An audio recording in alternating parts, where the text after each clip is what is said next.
prangka rin talaga siya bro sa mga bagay na.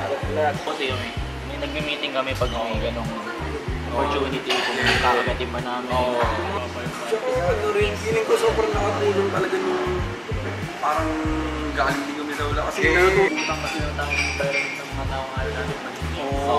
Kaya like parang hindi naman kami natutunan na leksyon na kung paano maging ganito. Pero natutunan kami kung paano hindi maging ganito. Tawa lang kasi ang parang akala ng iba na based sa mga social media namin, akala nila may opportunities, parang may mga tutulong sa amin. parang buya na gagayad sa amin. Kumbaga parang compliment yun. Compliment na lang din na parang akala nila pinalaki tayong tama. Pero nung umpisa parang gusto namin lapitin ng mga tao na natural sa amin. Tapos nagagawin kami sa kanila. Hindi namin pinipilit ng relationship sa mga artists, sa mga company. International. Ang sinasabi, yun talaga yung palaban eh. Wala naman palaban din yung brand na hindi naman sinasabing mataas ka dito. Lahat tayo magkakakampi lang eh. Kumbaga para makita tayo dun sa ibang bansa. Ito si Nico, tinikets yung stylist na isa Ferrari. Si Enson, tinikets yung bibili dapat, di ba? Bibili dapat. Pero parang nakakaya. Alam mo na yung mga parang mapansin ka lang na gano'n. Parang nakakatuwa na makita. Masuot yun. Oo, kaya namin pag walang gano'n mga Mark 12. Sir, salamat. Tsaka dito, nasa utak ko naman lagi yung parang kapag project or ano na parang feel ko, parang ito, mabagay ito kailangan sa inyo. Parang lalapitan ko kayo bro for sure. Parang dati, nung bata-bata pa ako, hiya-hiya pa ako. Pero ngayon na parang nagkakaedad na ako, hindi na bro. Ano na rin ako, mas prangka na rin ako kung pagaling sa mga bagay-bagay. So kung meron ako maisip na pasok sa inyo, or sa branding nyo, or sa kung ano man, ilalapit ko rin talaga sa inyo.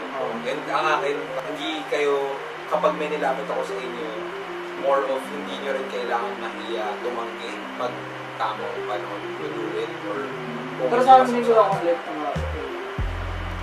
options hindi talaga bago sa akin. Oo, mismo bro.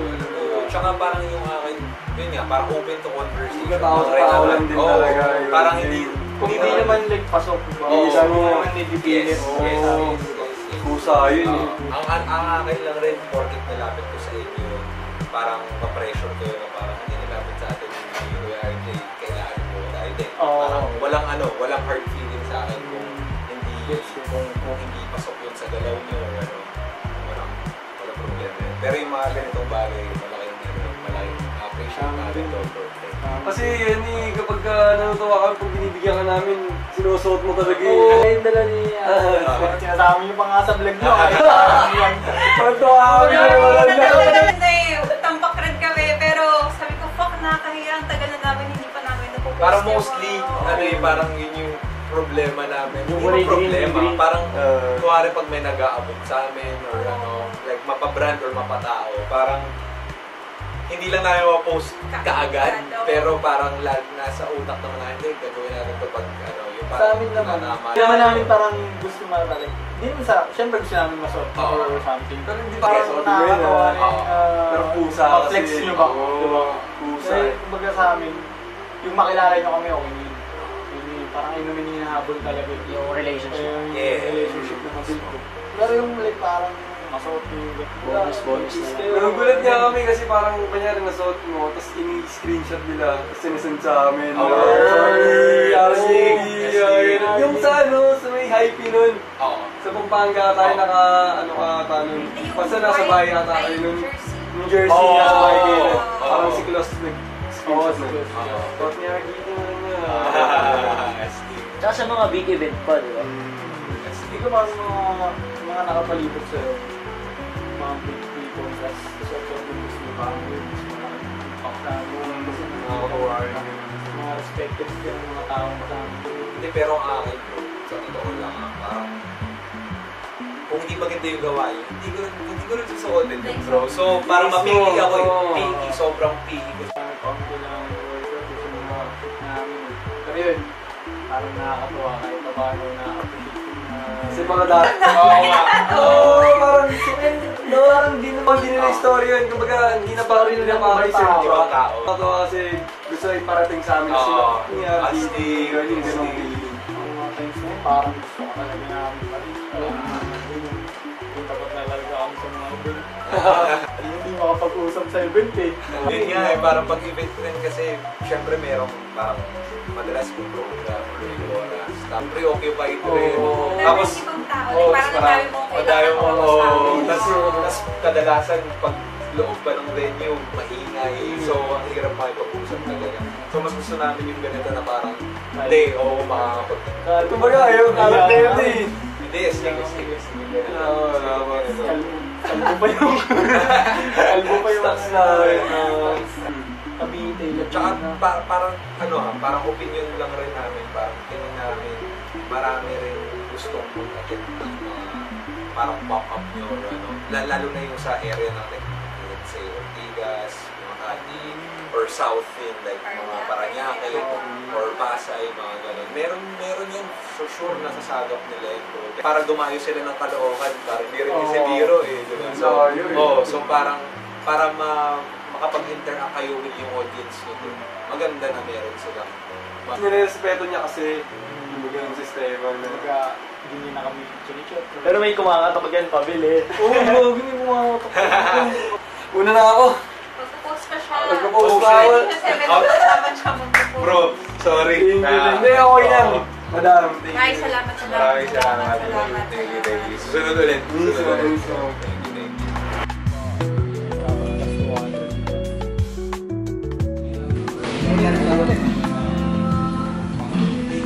Kahit pati series, pinapunta ko eh. Dami na kami kailangan na sila sungguin. Doon sa Bill. Sino sa papa namin? Paul? Laki din. Laki kay Stu. Gallery siya. Sa mga ati banders. Malayo-layo na. One Spanish latte po na Porto size at vanilla macchiato. Thank you. Mga tela natin. Kasi nagtay-tay kami. 100 kilo. So, 100 kilo. O, parang nagtay yan.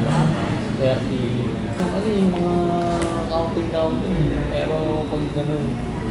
Tapos, kunwari, clients na tayo. Tapos,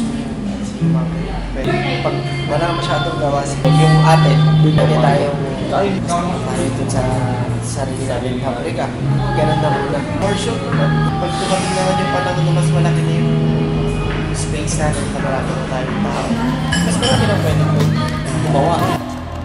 A nigga never been as broke as me. I like that. When I was young, I had to pay a leads. Besides that, Miss din yung date na to kasi yun nga, pasukan. Mondays and Wednesdays, while niggas fly. Ito muna, dyan muna tayo lahat. Kung baka, nakauwi tayo dyan lahat. Para si first floor lang muna. Ideas na ng second floor, ipunin lang muna natin. Why you punch me in my face? Stay in your place. Play your position. Here come my intuition. Go in this nigga pocket. Rob him while his friends watching. And hoes clocking. Here comes respect. His crew's your crew, or they might be next.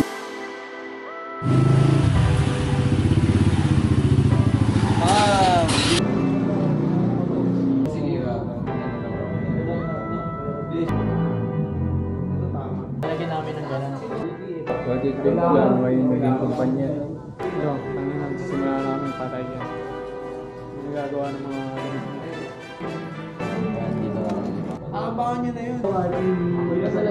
Kumain ka kasi, yung sinasabi ko sa kanya, hindi ka makain. Nag-iipon para sa doktor, oh. Kumingis na yun namin. Wala naman sa vlog. Para makita ka sa vlog. Ang batches. Parang balas yun. Push up muna, push up. Para makita sa vlog. 1, 2, 3.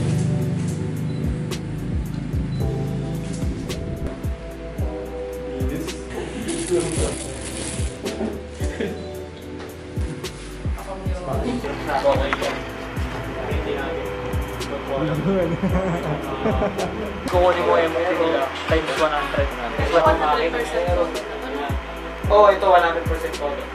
Na 300 users lang. Sa Discover yan. Tangina walking distance lang dyan, pre. Ano to? Sample lang sa inyo? Oo, binigyan niya. Yung go yard.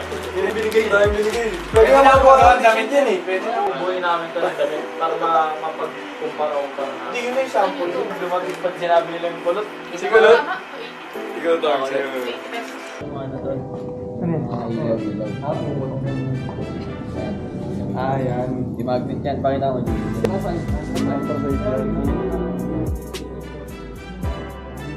Sticker.